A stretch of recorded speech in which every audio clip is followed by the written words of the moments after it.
Gaymazing Race Elimination Station. And we're so sad to welcome Linton and Sharik because really we were pulling for you. You were our early favorites, when we began recapping this season. But I do know that the last episode, just the one prior to this, the one where you were eliminated, you went through some struggles. So our first question, Linton and Sharik, and each of you can answer differently. From what happened in the previous mega leg to this one, did you feel a sense of relief when it all ended in Jordan? Dad? That's a very interesting. That's a hard question. Yeah, I'll let you take that one. But to be honest with you, not necessarily a sense of relief. I was disappointed that we were eliminated, of course, that we came in last place. But I did feel a sense of satisfaction that we completed what we started and we had this amazing experience together. I wish it could have been all the way to the end and you come home with the million. But to be honest with you, more than the $1 million to me is the fact that we got to do this together. And that joy was really apparent. What do you think, Sharik? I know that everyone is waiting with bated breath to hear what you have to say about this. Yeah, so pretty much same with my dad. I'm really proud of us for executing. And I'm also really proud of myself for not giving up and for continuing. As much as I complained, I kept going. And kind of to touch on the mega leg a little bit more, there is context that was not given, which I think is incredibly important to note. First thing is that it was a 16-hour day. So that was insane. Second thing to note is that there was something that triggered me at about hour 12 that was not shown on camera.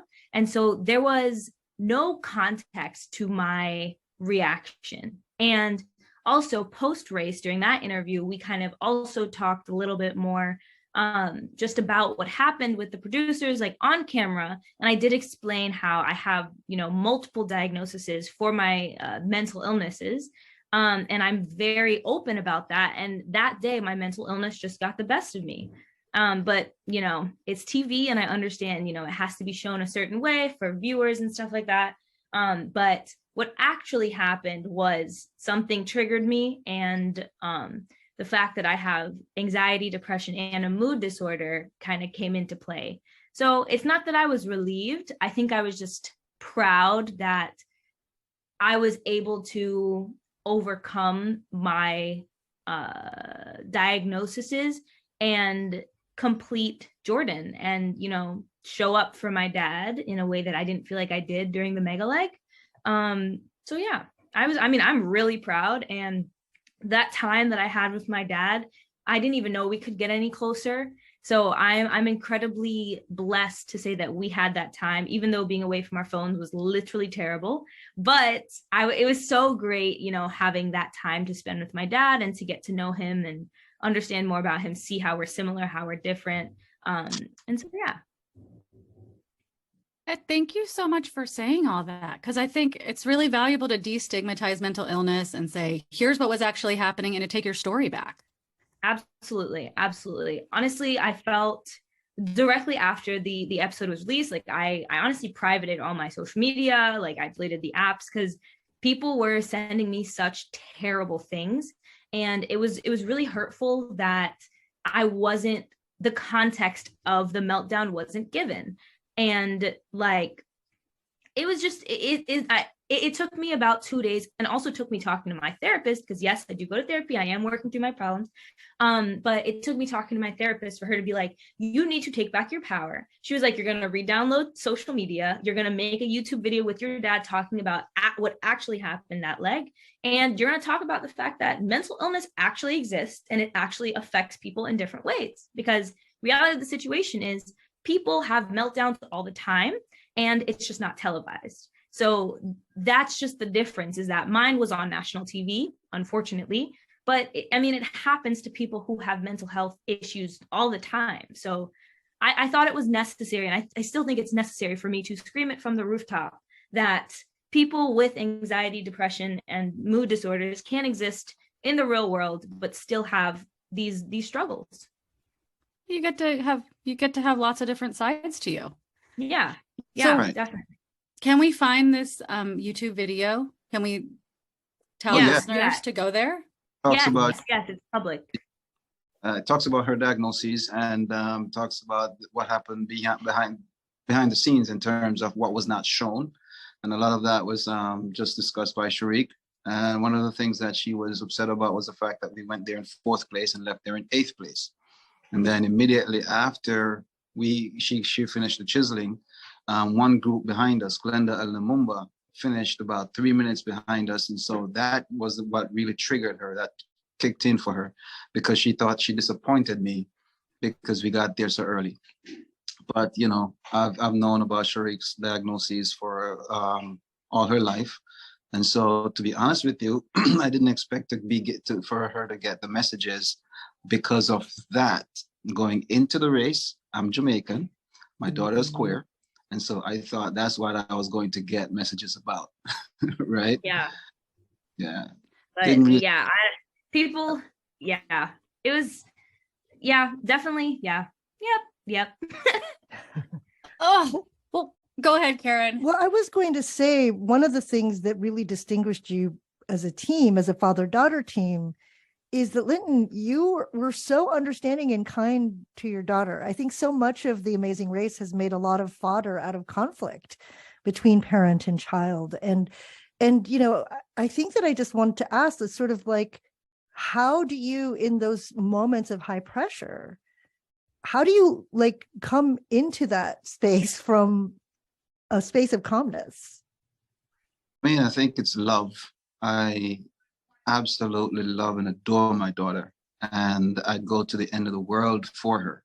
And so I've known her condition, I've known her diagnoses all her life, and I know exactly what the triggers are. Her mom and I know how to deal with those triggers. And whether it's national TV or not national TV, she is still my daughter, and I'm going to treat her as such. And so, you know, I think where I did not get a lot of the love that I have for her, and how to, because I grew up without a father and without any example, but I decided that that was going to be a non-example, and it was not going to be me. I was not going to be the father that I had. I was going to be someone totally different. And so all Sharik's life, I've been just trying to spend time with her. One of the advices I got when I just started teaching in New York City, and Sharik was about 2 years old, from a gentleman. He said, you know what, whatever she wants to do, you do it, you spend time, because when she gets to 18 and she leaves the house, then you're going to be bargaining for time. And so this was kind of like a bargain for time, because she lives on her own, and then being with her on the Amazing Race was a bargain for time. And over the years, I've always spent a lot of time with her and I've got to know her so well that my reaction was just natural. Yeah. That's so beautiful. Well said, Dad. It's like an emotionally corrective experience as a queer person without a dad, to see you guys on the show together and to see you racing together. It's just been really lovely. And Sharik, I was like, oh, she's having a bad day on the mega leg. And I just, like, at the time when we watched it, we were like, okay, how long have these people been awake? Do they have snacks? Have they been able to rest? Have they had water? I take a nap every day. What happened to any of us?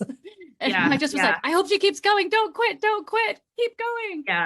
Yeah. No, it was so difficult. Like, that day was probably the hardest thing I've ever had to do. Physically, it was emotionally draining. It was, because remember, you know, the leg started in Bologna, and the thing is viewers watched this in 2 episodes. We filmed this all in 1 day. So that's including a 2-hour drive. That's including Dad building a Ducati motorcycle. That's including the head of the class challenge. That's including, you know what I mean? Like, there's literally so much that happened that day, and the 2-hour navigation without a phone or anything, like having to follow a map and directions. Like, it was so, and then having cameras on you the entire time. So it was a very, very difficult day.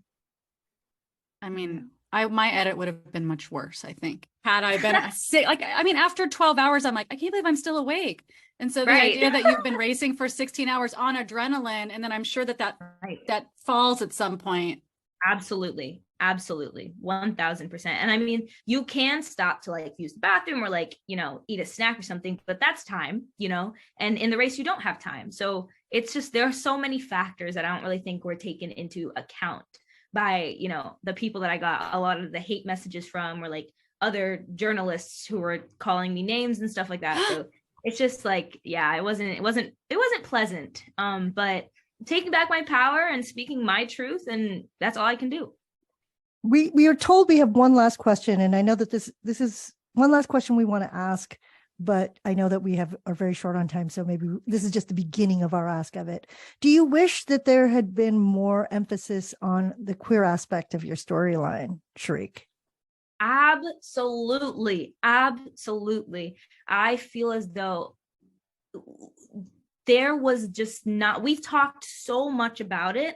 That was a big part of our audition. That was a big part of our like our entire casting process, was just this father-daughter team who the daughter is queer, and she, you know, her and her dad still have a great relationship, even though he comes from a very homophobic, you know, background, very homophobic country. And so that's a huge part of me that I feel like was left out. And it was really frustrating for me, because I feel like I was so excited to be that representation on TV and be like, okay, I'm Black, I'm queer, I'm a woman, I'm an immigrant. Like, there are so many intersectionalities of myself that I feel like would have resonated with so many people, and especially kids that feel like they are queer on the inside and they don't really see anyone that looks like them on TV. So I was so excited to be that representation, and there wasn't enough. So yeah, I definitely wish there was so much more talk about my story and me and my dad's story. And so, yeah. Oh my God. Please come back on the Gaymazing Race. We would love to talk to you about it anytime. I wish this was like a Barbara Walters hour-long special with you two, because I really loved you, and I wish that you could come back on the show and go till the end. You're my favorite team. Yeah. Thank you so much. Well, honestly, anytime, I'd love to chat with y'all. Okay, we'll find you on social media. Yeah, or perhaps when she's unlocked, once she returns. Thank you both so much, Linton, Sharik. All peace to you, and we'll see you on the other side of things. Thank you.